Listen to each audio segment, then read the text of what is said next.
एक लंबे समय पहले एक गांव में रमेश और धीरज नामक बाप बेटे रहते थे। रमेश का एक छोटा चाबी बनाने का दुकान था। धीरज भी छोटी उम्र से अपने पिताजी के साथ रह के चाबी बनाना सीख के उनके साथ बनाता था। एक दिन धीरज और उनके पिताजी अपने दुकान में काम कर रहे थे जब एक आदमी आता है। मेरे घर का चाबी खो गया, मेरे साथ आके ताला खोलोगे? धीरज, बेटा तुम यहीं रह के दुकान को संभालो, मैं जाके घर का ताला खोल के आता हूँ। ऐसे कहकर उस आदमी के साथ जाता है। बहुत दूर चलने के बाद, यही मेरा घर है, ताला खोलिए। उसी गांव में पले पड़ने के कारण रमेश को उस गांव में रहने वाले सारों के घर अच्छे से पता था। उस आदमी के दिखाए हुए घर रमेश के पहचान के वालों का होने पर वो सोच में पड़ जाता है। बाबू, जो चाबियां मेरे पास अभी है उनसे इस ताला को खोल नहीं पाऊंगा। दूसरे चाबियों का गुच्छा घर के पास है, जाके ले आते हैं। ऐसे कहकर उस आदमी को जमींदार के पास लेके जाता है। प्रभु, ये आदमी चाबी खोने का बहाना बना के मेरे पास आया है और मुझे कोई दूसरे आदमी का घर दिखा के खोलने के लिए कहा, इसीलिए मैं इसको आपके पास ले आया। तुम बहुत होशियार आदमी हो, इसीलिए इसको मेरे पास ले आ सके। ऐसे जमींदार रमेश की तारीफ करता है और रमेश अपना दुकान वापस चला जाता है। पिताजी, आपने ताला खोला? और जो भी हुआ धीरज के पिता उसे बताते हैं। धीरज, हमारे पास ताला बनवाने के लिए बहुत सारे लोग आएंगे बेटा। उनमें अच्छे और बुरे दोनों तरह के आदमी होंगे, इसीलिए हमें होशियारी से काम करना चाहिए। कुछ साल बाद धीरज के पिताजी का देहांत हो जाता है और धीरज अकेले ताला बनाते हुए दुकान चलाता है। धीरज कोई भी तरह का ताला बनाने के काबिल बन जाता है।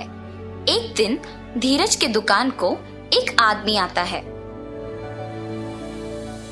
मुझे इस चाबी का एक नकल बना के दे सकते हो? जी हाँ, बिल्कुल, पर नई चाबी के लिए 500 रुपए लगेंगे। ठीक है, बना के दो। और धीरज वो नकली चाबी बना के देता है और गोपाल पैसे देके वहां से चला जाता है।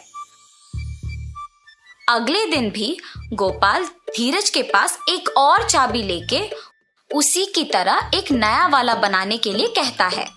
ऐसे हर रोज गोपाल एक एक चाबी लाके उसका नकल बनाने के लिए धीरज को पैसे देता था। वैसे एक दिन जब गोपाल नया चाबी बनवाने धीरज के दुकान पर आता है। आप हर रोज नई चाबियां बनवाते हो, इतने सारे नकली चाबियों का आप करते क्या हो? चाबियों को खोने का डर से मैं इन्हें ऐसे बनवाते रहता हूँ। ये कहकर चाबी लेके वहां से चला जाता है। एक दिन जमींदार के पास उनके कुछ प्रजा आते हैं। प्रभु, अलमारी का ताला वैसे का वैसा ही है, मगर उसके अंदर का सोना और पैसे गायब हो गए। जी प्रभु, हमारे घरों में भी वही हुआ है। ये सब जमींदार से कह के दुखी होते हैं। तुम्हारे जेवर और पैसे किसने लिए, इसका मैं पता लगाता हूँ। आप लोग मुझ पे भरोसा करके घर वापस जाओ। जमींदार के बातों का यकीन मानकर प्रजा वापस घर जाती है। सैनिकों, तुम लोग भी इनके पीछे पीछे जाओ। थोड़े दिन इन सब पे नजर रखो, किसी दिन तो वो चोर पकड़ा जाएगा। जी प्रभु।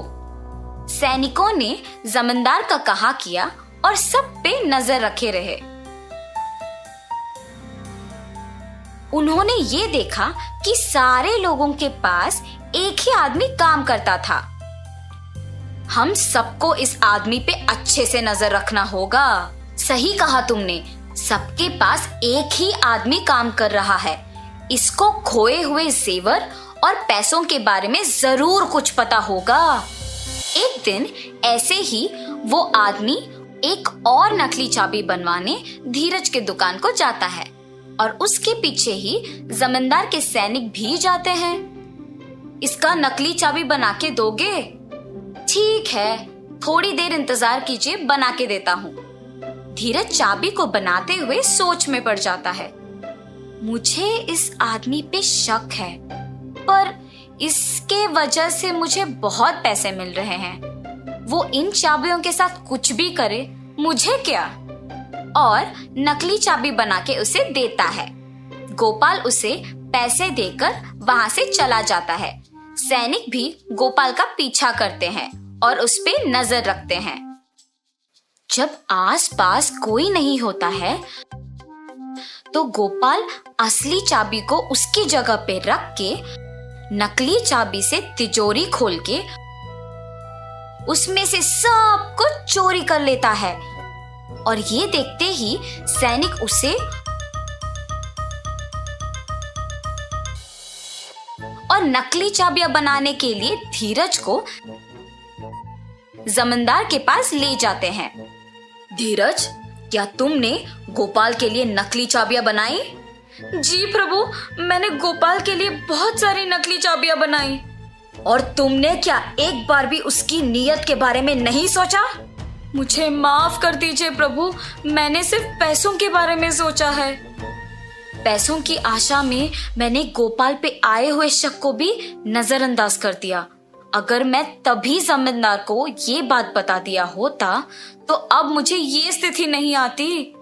ऐसे सोचकर दुखी होता है। गोपाल, जिस घर में काम करते हो उसी घर में चोरी करने पर शर्म नहीं आई? मुझे माफ कर दीजिए प्रभु, मुझे मेरी गलती का एहसास हुआ है।